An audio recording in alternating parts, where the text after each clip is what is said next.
do apóstolo Paulo à igreja de Corinto, capítulo de número 11. Como já foi dito e repito, peço que toda a sua dedicação, toda a sua atenção, todo o seu coração esteja voltado para Deus nesse momento. Primeira epístola de Corinto aos Coríntios, capítulo de número 11, verso de número 23.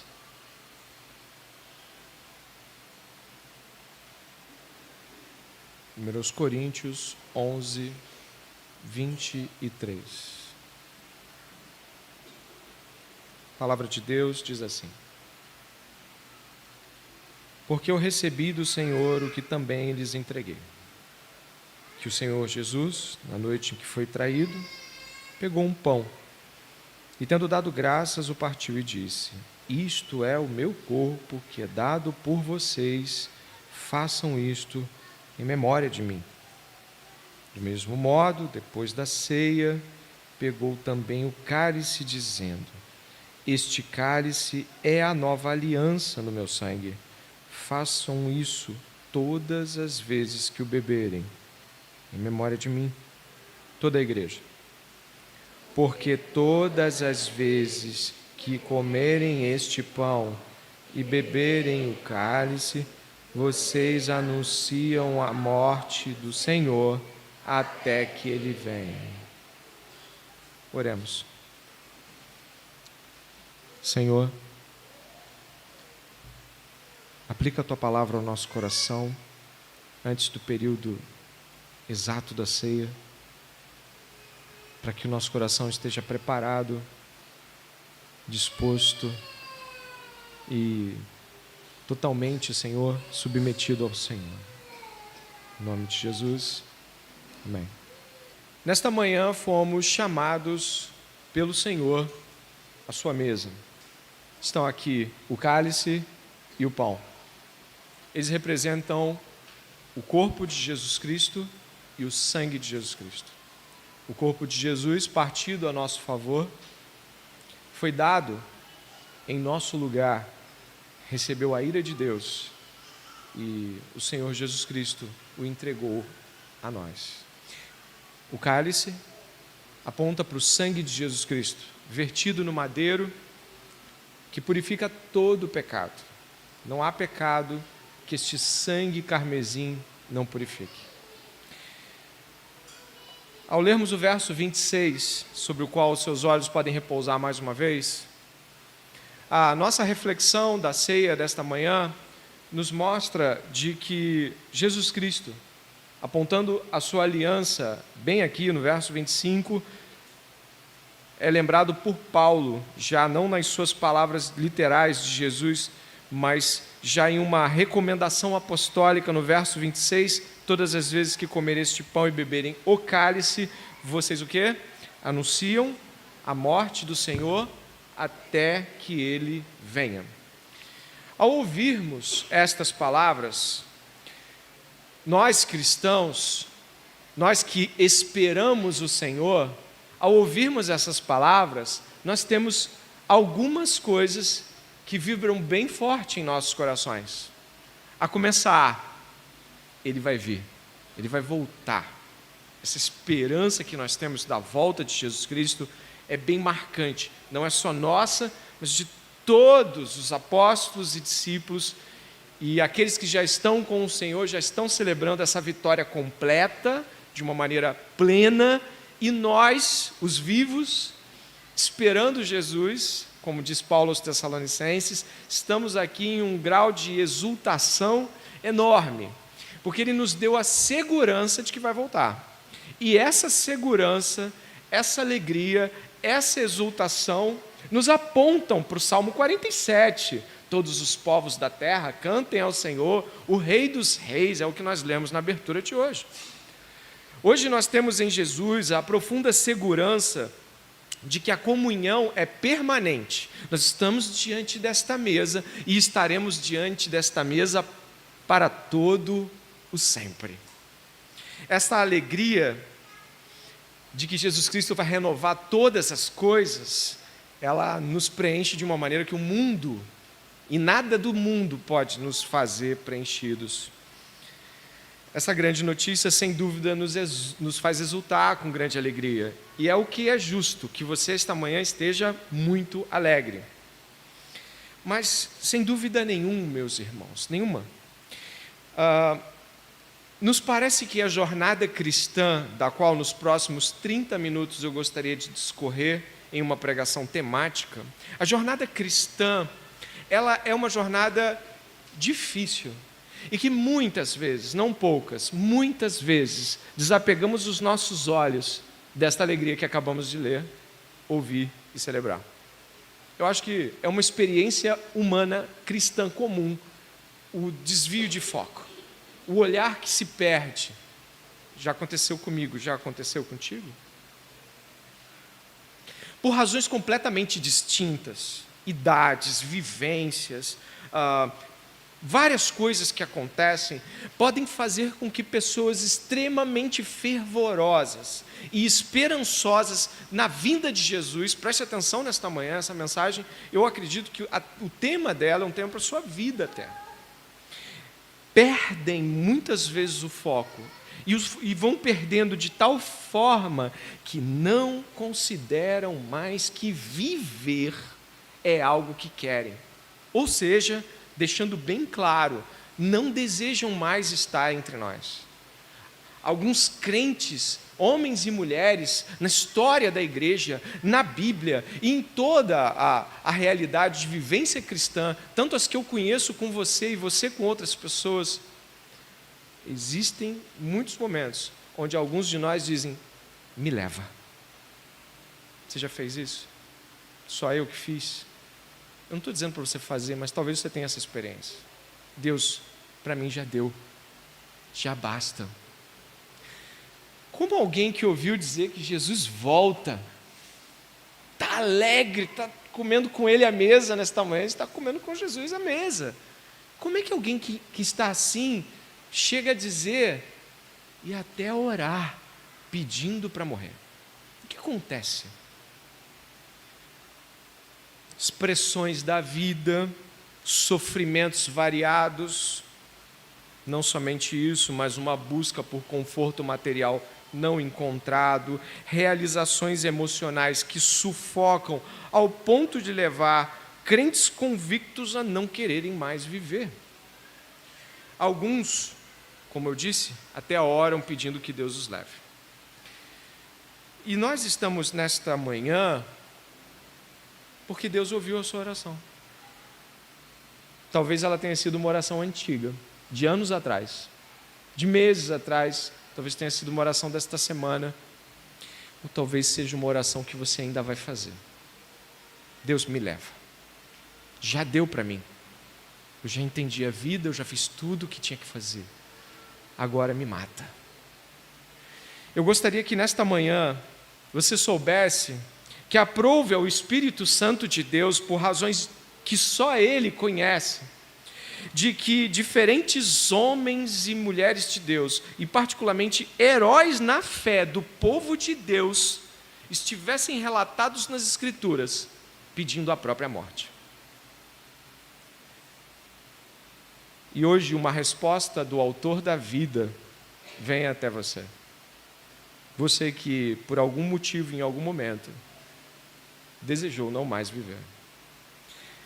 E a nossa palavra hoje é a bondade de Deus para quem não quer mais viver. Qual é a resposta que Deus tem para você nesta manhã? Eu peço que você me acompanhe em textos que você já leu durante a semana. E eu quero começar aqui, talvez pelo o mais gritante dos exemplos dos que não queriam mais viver. Jó. Jó, ele era, como eu costumo pensar, o homem que não encontrava mais sentido em viver. Vá comigo até o livro de Jó, está perto dos Salmos. E vá comigo, por favor, até o capítulo 6.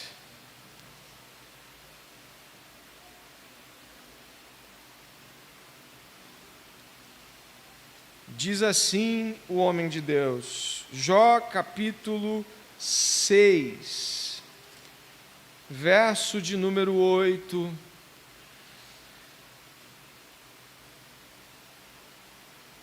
Quem dera que se cumprisse o meu pedido e que Deus me concedesse o que desejo, que fosse do agrado de Deus esmagar-me, que soltasse a sua mão e acabasse comigo. Isto ainda seria a minha consolação, e eu saltaria de contente na minha dor, que é implacável, porque não tenho negado as palavras do santo. Por que esperar, se já não tenho forças? Por que prolongar a vida, se o meu fim é certo? Jó estava vivendo, como diz um autor bíblico, um teólogo, um longo inverno da vida. Não havia mais frutificação, só ceifas.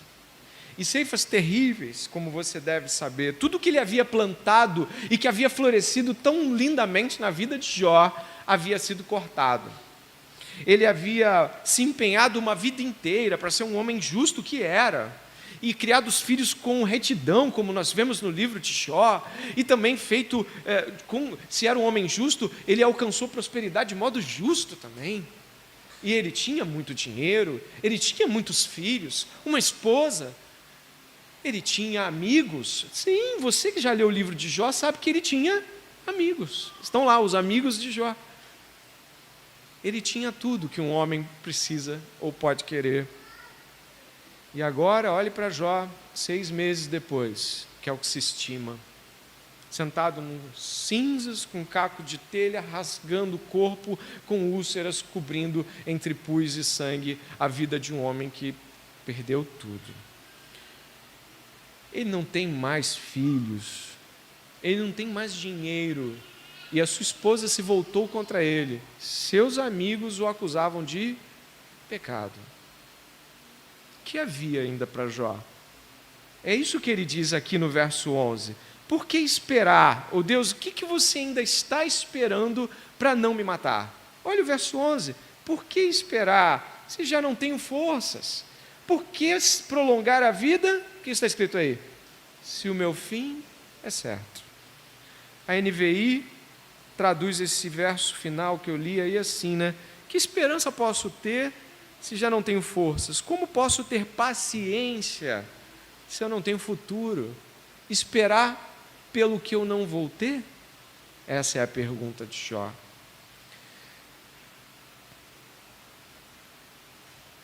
Jó era um homem tão justo que não havia homem como ele na terra. A Bíblia nunca falou assim de um homem, já? Não. Já falou sobre sabedoria, já falou sobre a força de Sansão, a sabedoria de Salomão, mas a integridade de um homem sendo colocada como o homem íntegro, reto, justo diante de Deus. O que aconteceu com Jó? Agora, este homem pede a morte. Ele pede que o autor da vida, diz ele no capítulo 3, verso 3, amaldiçoe o dia do seu nascimento. É um dia maldito para Jó. Eu começo aqui a jornada dos minutos que ainda temos, dizendo que talvez como Jó, você esteja no inverno da vida.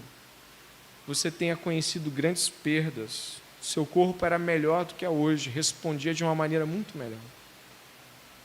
Perdeu pessoas que amavam. Talvez você tenha olhado para a vida e de repente com a idade que você tem, você olha para os mais jovens conquistando as coisas e você vê que não tem mais como você chegar em lugar nenhum.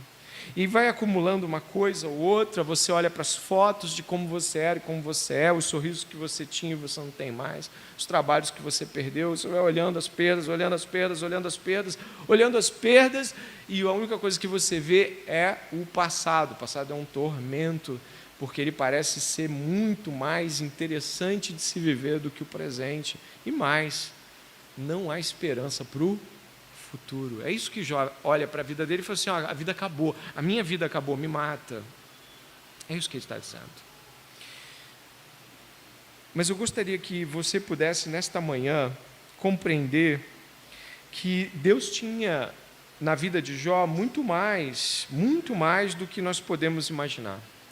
Se você abrir comigo o livro de Tiago, a epístola de Tiago, irmão do Senhor, lá na frente na sua Bíblia, mas depois lá das epístolas paulinas, lá na frente, depois de Hebreus, você vai encontrar Tiago falando algo sobre Jó. Você vai encontrar Tiago falando assim no capítulo 5.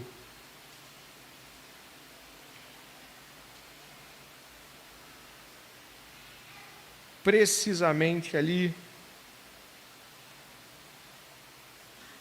no verso 10.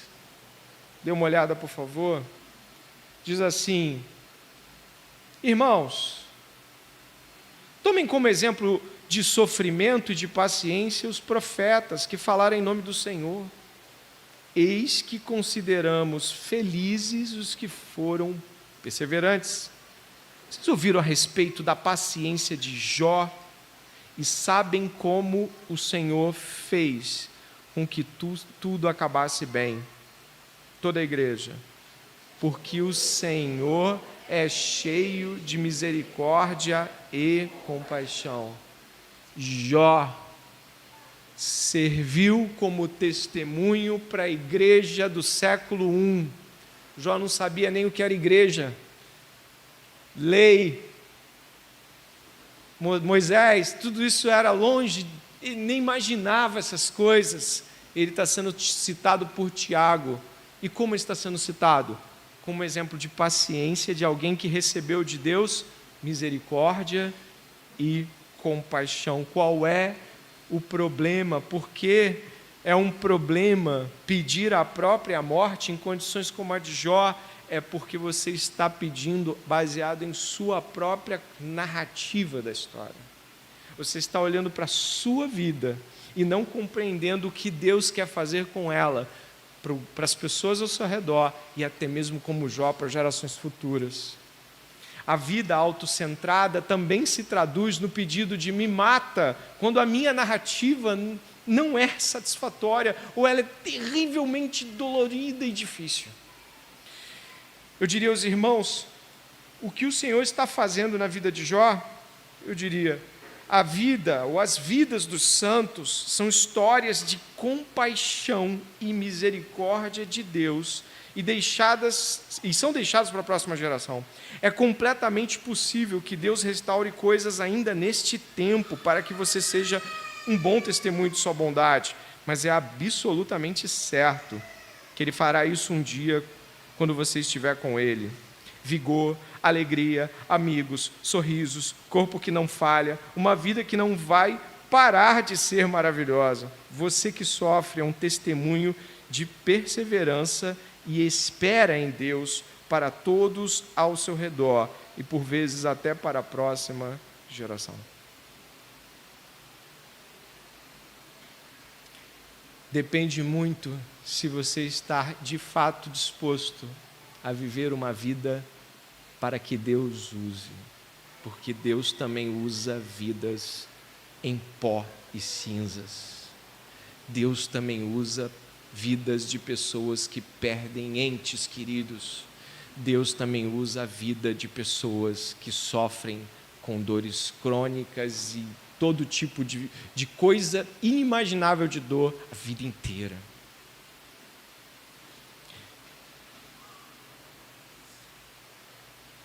Que você tenha uma resposta quanto a isso esta manhã. Mas e quando não são dores, pastor? E quando é o próprio encargo que Deus deu? Aí a gente encontra Moisés, um líder cansado. Se você for até Números capítulo 11, você vai encontrar um outro homem. Desta vez, um homem que nós conhecemos como legislador de Israel.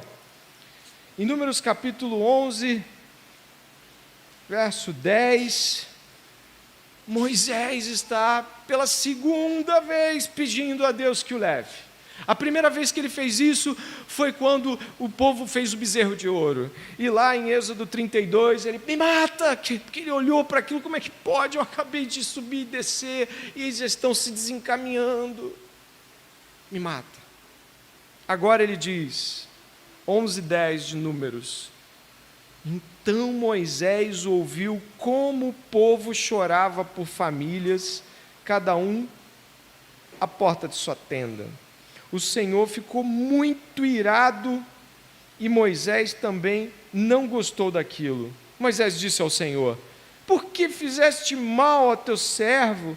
E por que não achei favor aos teus olhos, visto que puseste sobre mim a carga de todo este povo?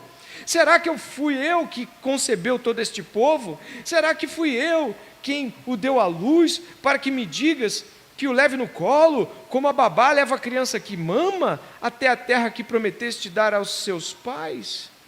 Onde eu poderia conseguir carne para todo este povo? Pois chora diante de mim, dizendo: dê-nos carne para comer. Eu sozinho não posso levar todo este povo, pois é pesado demais para mim. Se me tratas assim, mata-me de uma vez. Se achei favor aos teus olhos, peço que não me deixes ver a minha miséria. Nossa! Um homem piedoso está lidando com um povo, preste atenção nisso, que foi deformado pela própria ingratidão. A mente dos israelitas era deformada pela própria ingratidão deles. Eles eram ingratos o tempo todo. E eles olhavam e achavam que comeram um buffet na escravidão, e nós sabemos que não é isso, escravidão. Eles olhavam para o jugo de Faraó e suspiravam. Às vezes você, como líder da igreja, como discipulador, como uma mulher sozinha lutando pela sua casa em favor do seu marido, como um marido sozinho lutando pela sua esposa ímpia, você olha a ingratidão daqueles que estão debaixo do teu cuidado e fala assim: como que pode? Eu me dedico, parece que estou arrastando esta bola sozinho, eu não aguento mais isso, eu não aguento, se é isso me mata. Moisés não suporta o modo como aquele povo reage e respira a ingratidão, é absurdo para ele. O mais maravilhoso que nós vemos aqui é que, ao olhar todo este contexto de dor e essa ingratidão, é que Deus responde a ele. Mas antes disso, eu gostaria de dizer que, e até coloquei no slide, né, a ingratidão de pessoas pelas quais você tanto luta, e somada à ideia de que elas não estarão temporariamente sob sua responsabilidade, pode levá-lo a não desejar mais viver para se livrar disso. Isso pode tomar o seu coração e torná-lo desgostoso em servir a Deus ao ponto de não desejar mais isso, não desejar mais viver. Você que é liderado, fica aqui uma beliscadinha. Você que é liderado, fica só um cantinho para você. Cuidado com as reclamações, cuidado com a ingratidão, cuidado com o modo como você responde ao cuidado de outros. Você pode estar matando a força de alguém. Você pode estar minando com cada reclamação, com cada coisa que você torce, você pode estar destruindo alguém. Muitas vezes nós, como liderados, não percebemos nossas falas, mas fazemos isso. Mas eu digo aqui, Moisés pede para ser morto antes que ele veja a derrocada. Olha, assim como Jó, Deus ouve a oração de Jó, mas não mata Jó. Dá mais filho, mais saúde, mais vida. Deus não concorda com Jó de que o fim é certo, porque o fim pertence a Deus. E Ele dá tudo em dobro para Jó, para mostrar que o fim pertence a Deus. E Moisés? A resposta bondosa de Deus é maravilhosa. Verso 16. O Senhor disse a Moisés: reúna para mim 70 homens dos anciãos de Israel, que você sabe que são anciãos e superintendentes do povo, e traga-os diante da tenda do encontro, para que estejam ali com você. Então descerei e ali falarei com você. Olha que coisa magnífica que você vai ler agora. Tirarei do espírito que está sobre você e o porei sobre eles, e eles ajudarão você a levar a carga do povo, para que você não tenha que levá-la sozinho. Diga ao povo: santifique-se para amanhã, e vocês comerão carne, porque vocês choraram aos ouvidos do Senhor, dizendo: quem nos dará carne para comer? A vida era melhor no Egito. Por isso o Senhor lhes dará carne, e vocês poderão comer. A resposta bondosa de Deus não é matar Moisés. Ele deu pessoas para ajudar. Deu gente e pegou do espírito que havia em Moisés. O espírito de Deus foi distribuído por 70 anciãos. E eles levantaram, junto com Moisés, aquele peso. E Moisés estava preocupado da carne, né? Quem era o dono de toda a comida? Deus. Nossas preocupações muitas vezes não nos deixam ver quem é o real provedor.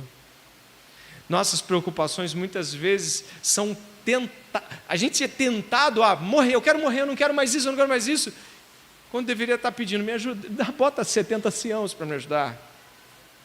Deus responde com bondade a Moisés, não mata, o ajuda. E nesta manhã eu gostaria que você refletisse sobre o fato de que, se está pesado demais para você, Deus alivia a sua carga. Se está pesado demais, existe um Deus que coloca pessoas para ajudar você. Não precisa ser sozinho. A resposta não é morrer, a resposta é viver. Mas por que não falar também da rebeldia do profeta Jonas? Vá até Jonas comigo e, neste momento, já vá deixando o seu coração, meu irmão, minha irmã, já deixe o seu coração aí muito aberto para ouvir o que Deus tem para te dizer. Sabe por quê? Porque diante destas realidades, Jonas capítulo 4, diante dessas realidades você pode ficar perplexo. Será que Deus está me respondendo? Olha, eu não ouvi ninguém esta semana relatando que queria morrer, não.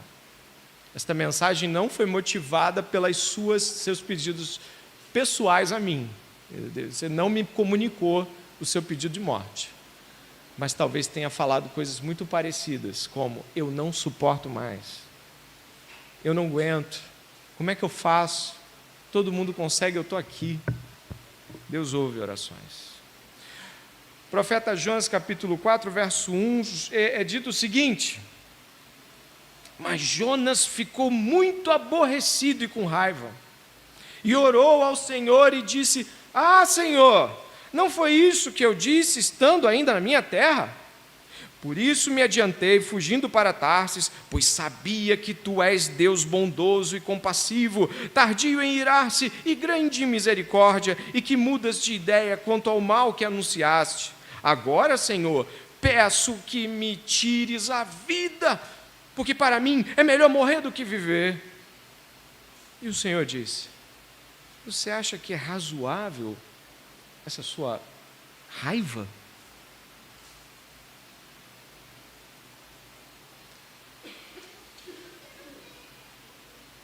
Jonas fracassa em fugir e fracassa em ser profeta.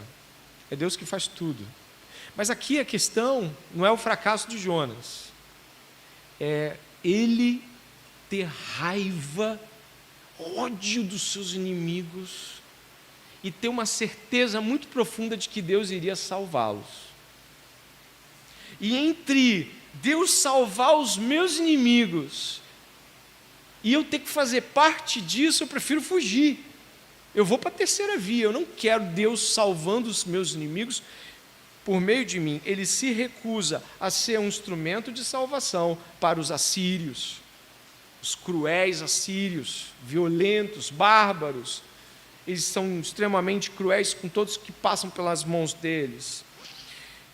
E olha que coisa maravilhosa, ainda que fugindo, Deus o livrou de sua loucura.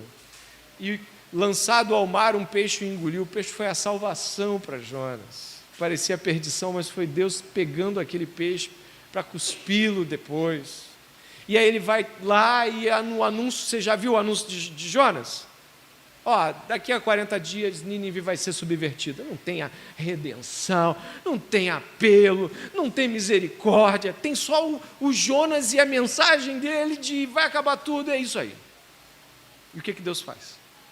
Salva milhares de pessoas. A salvação da cidade de Nínive daquele tempo é relatada nos evangelhos, de que a geração dos ninivitas julgará aquela geração. Olha isso. Deus usando aquela salvação como juízo para a geração posterior.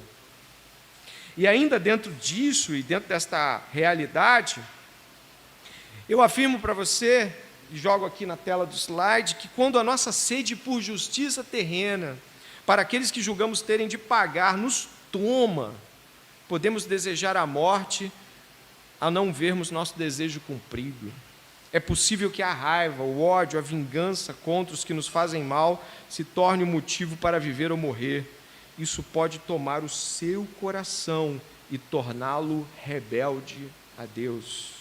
A justiça própria rouba a alegria de servir e confiar em Deus. Jonas odiava profundamente ter que salvar aquelas pessoas, entre aspas.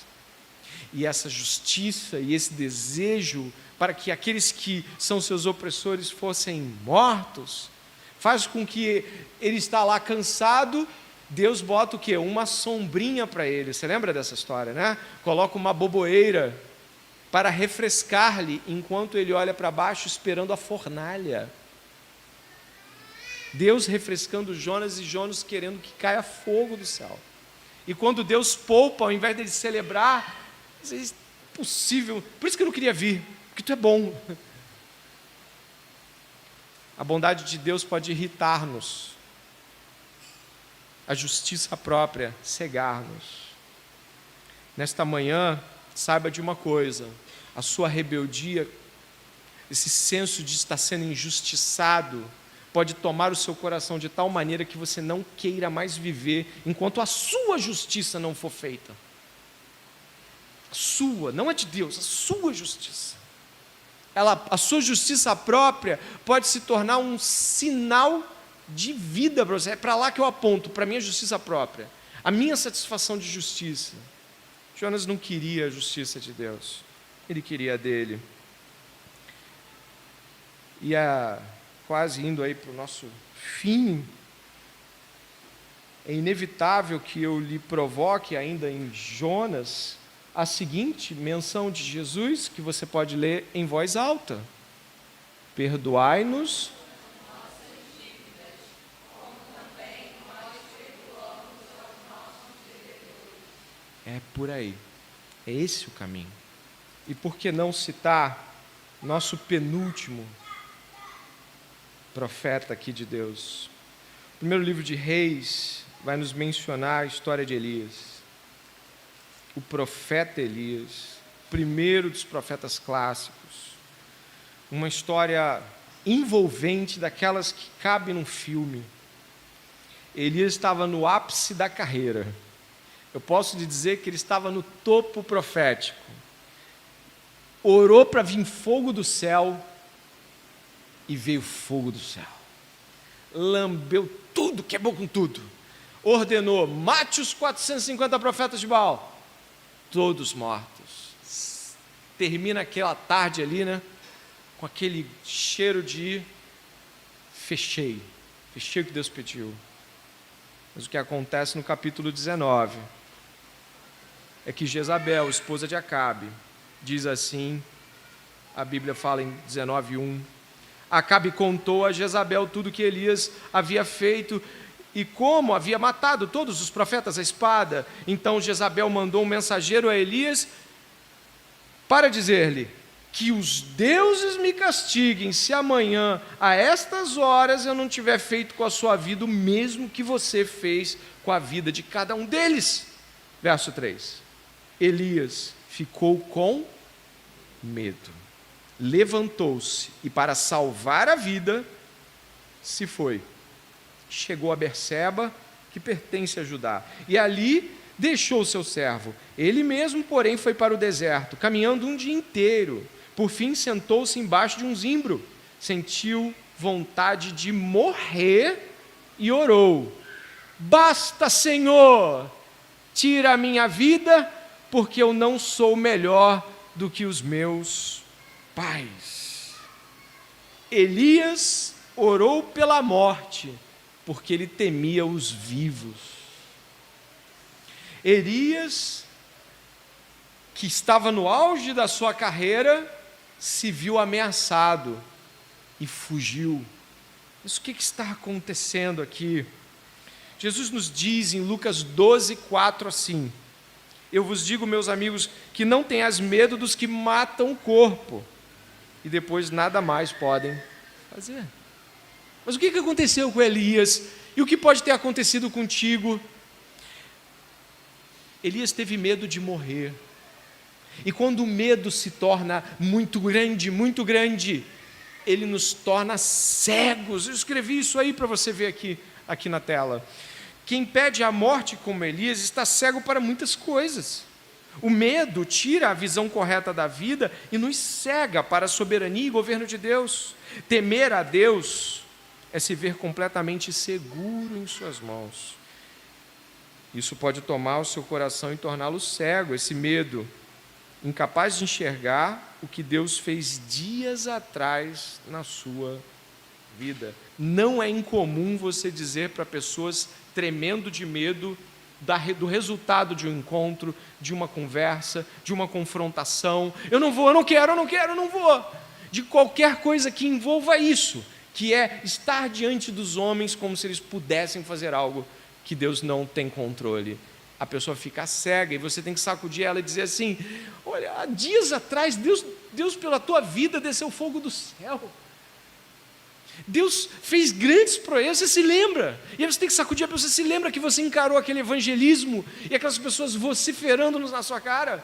Você se lembra que você naquele dia veio pregar aqui na frente e você falou de Deus e da confiança de Deus para as pessoas? Você se lembra quando você estava consolando aquele homem, aquela mulher que perdeu alguém, e você sacudiu ela e disse: confia no Senhor? Porque quando a pessoa está com medo, ela fica cega.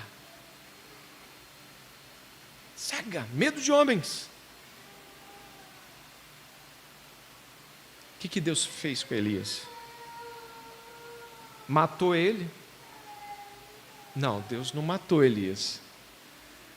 Deus mandou ele pegar o caminho que ele fez e voltar, e passar por todo o território que era de domínio de Acabe e Jezabel, porque Deus botou ele para confrontar esse medo e mostrar quem é Deus e quem é o medo. Nesta manhã você talvez esteja fugindo de medo de homens, medo de encarar, medo de confrontar, ou medo de ser confrontado, que também tem isso. Talvez você tenha tantos medos que você já tenha até pedido a Deus: me mata que eu não quero encarar isso. Mas essa não foi a vontade de Deus. A bondade de Deus para Elias foi fazê-lo confrontar o medo, levantar Eliseu como profeta, Jeú como rei e subir numa carruagem de fogo. A ironia é que Deus, ao invés de matar Elias, faz dele um dos únicos dois na Bíblia que não viram a morte. Esse é o nosso Deus. E por fim, preciso que você ouça esta última história. Eu preciso, porque Deus já está falando conosco. Para pessoas que já pediram a morte aqui. Por fim, por que não falar do nosso irmão Paulo? E um desejo redimido pela morte.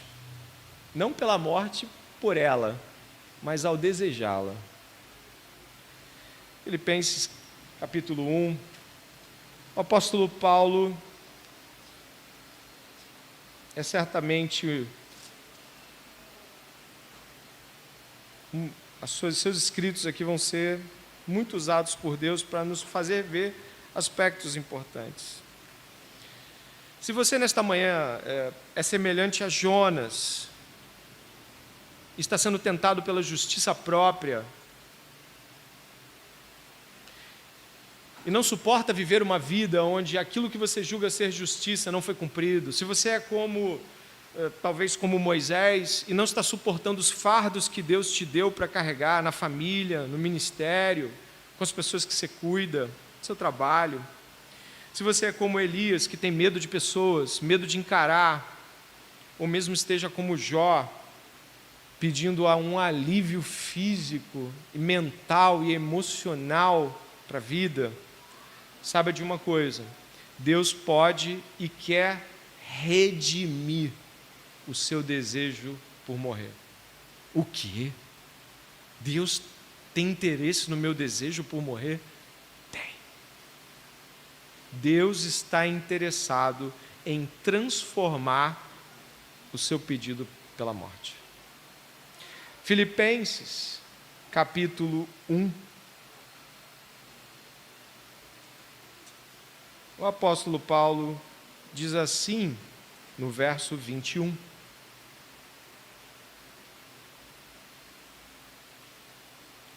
Porque para mim o viver é Cristo e o morrer é lucro.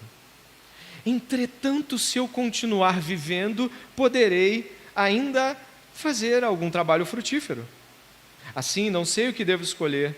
Estou cercado pelos dois lados, tendo o desejo de partir e estar com Cristo, o que é incomparavelmente melhor. Mas por causa de vocês, é mais necessário que eu continue a viver.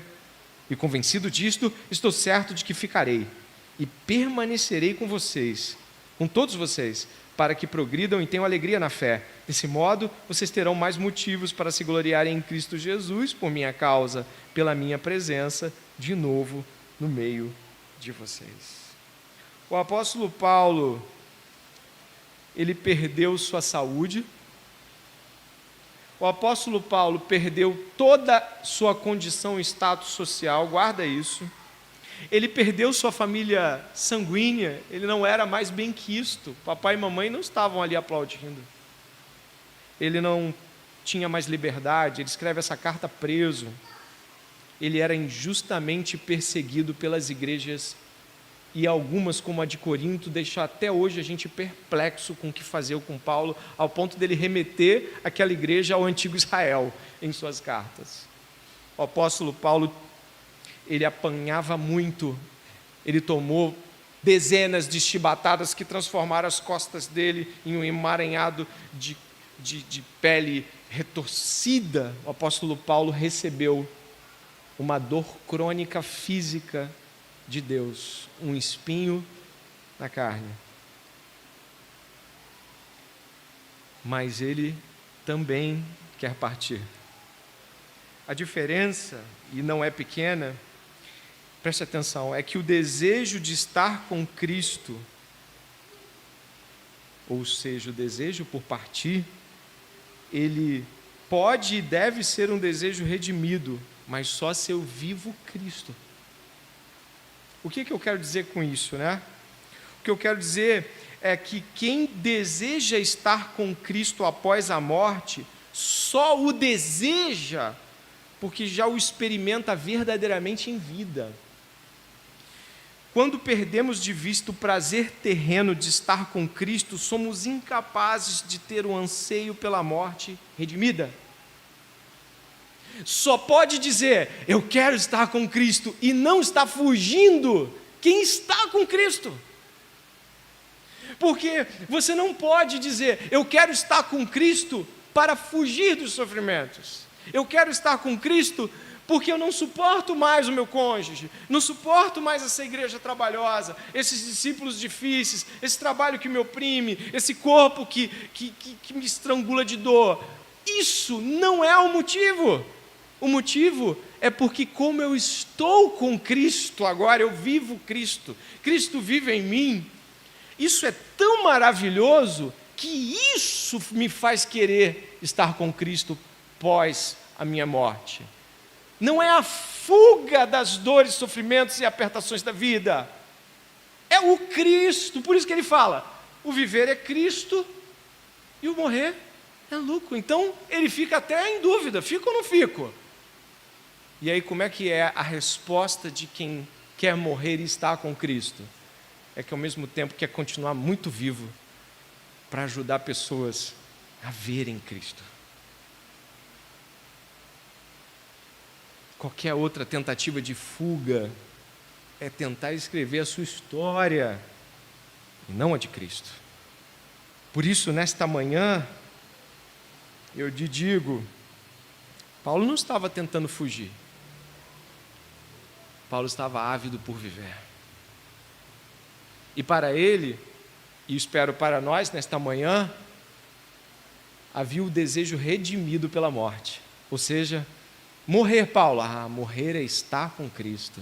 E ele não fazia isso porque estava doendo, ele fazia isso porque a porção da experiência que ele já tinha de ter Cristo era tão gostosa, tão maravilhosa, que ele queria mais de Cristo. Só faz sentido pedir pela morte, ou ansiar pela morte, se Cristo é o grande motivo da vida. Se não é fuga, se não é medo, se não é autopreservação, é tudo isso. Mas não diga que aqui você quer estar com Jesus. Seja sincero, você que está livre disso tudo. Mas esse ainda não é o desejo redimido que Deus quer te dar. Nesta manhã, a resposta é: não. Deus não quer te matar. Não agora. E é por isso que Ele te trouxe aqui. Para que você viva. Confronte, enfrente, encare, continue, peça ajuda, divida os fardos. Mas não fuja mais. Não bote Cristo como motivo para estar com Ele quando você está tentando fugir. Nesta manhã, o Senhor te respondeu: venha ao Senhor. Eu vou estar orando agora pela ceia do Senhor, convidando os músicos a estarem aqui, convidando a diaconia a estar presente, convidando você a esta oração. Você a quem Cristo respondeu, você a quem Deus olhou para a sua oração. Mas eu fiz essa oração tem muitos anos, Deus guardou, mas eu nunca fiz essa oração. Ele já respondeu. Mas está difícil. Eis a resposta: o Senhor te ama. Ó Senhor, nós estamos aqui nesta manhã ouvindo a resposta de Deus e não podemos fechar os ouvidos. O Senhor está falando conosco. Existem dores indizíveis, tanto no corpo quanto na alma, medos que a gente tem vergonha de dizer, inimigos que a gente quer ver morto. Mas nesta manhã o Senhor nos chama para perto. Afasta tudo isso e nos chama para viver. Que ao estarmos diante dessa mesa tão viva, sejamos renovados por Jesus. Que hajam muitas lágrimas de Ele me ouviu, Ele falou comigo. Faz tanto tempo que eu falei com Ele, achei que Ele não tinha ouvido. Deus ouviu a oração. Deus ouviu o seu temor. Ó Deus, governa este momento segundo a Tua bondade. Em nome de Jesus, louvemos ao Senhor.